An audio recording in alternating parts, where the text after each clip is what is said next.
Okay, everybody, we are back for day 11. I think it's day 11 now.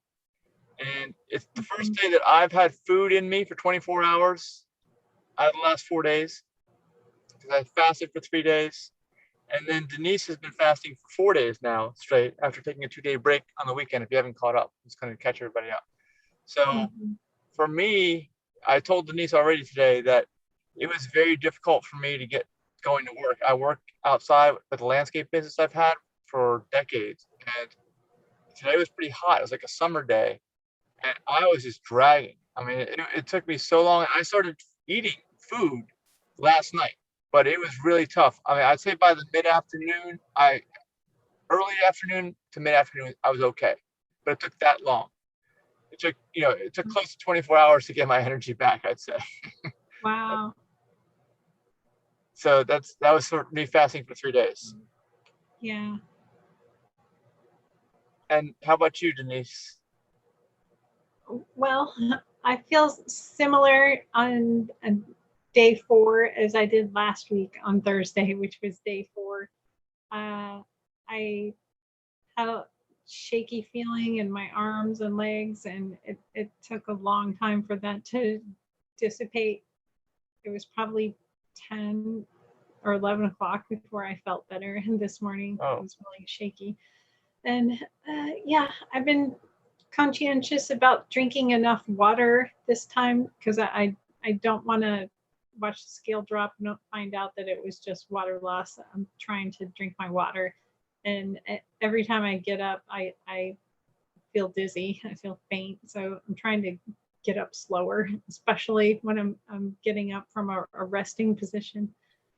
But at least, let me check the scale. Can't read it from here. I'm down to 133.8, 133.4, which is lower than I was last Friday.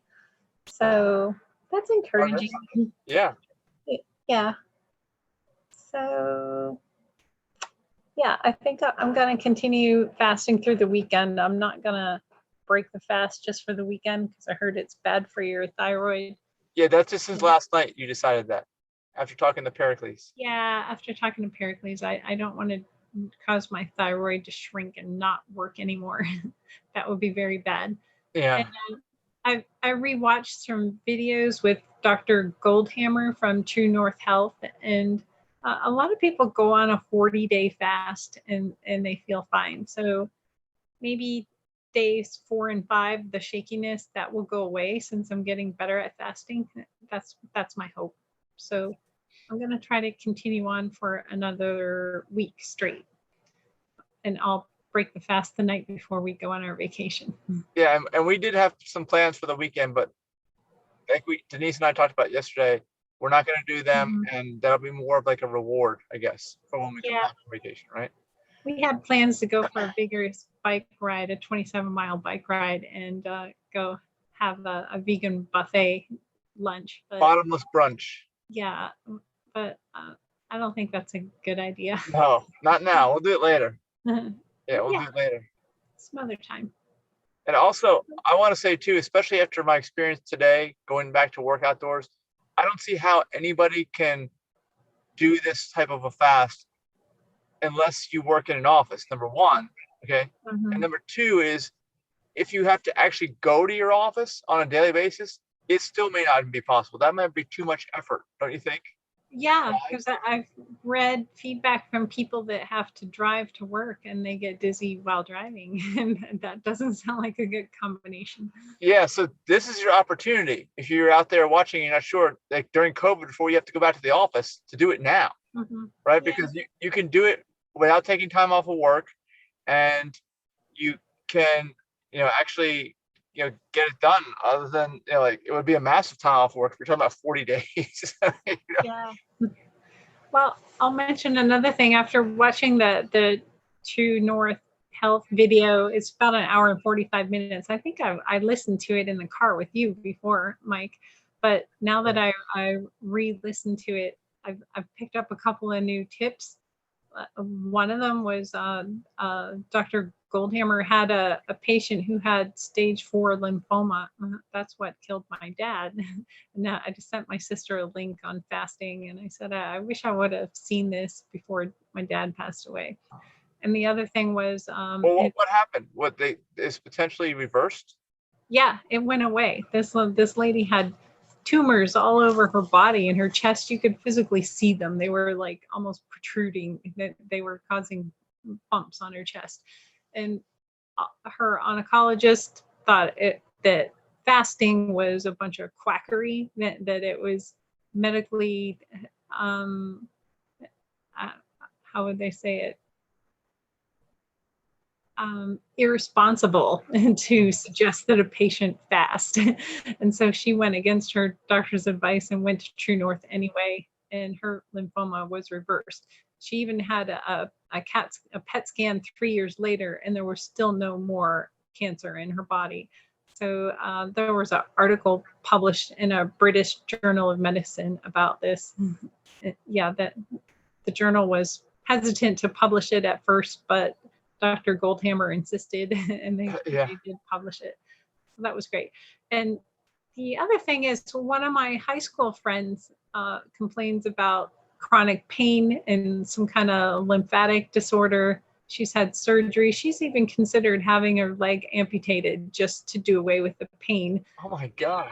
I sent her a link to Dr. Goldstein's speech too. Goldhammer? Yeah, Dr. Goldhammer. She said right now her body's a hot mess, but she'll watch it later.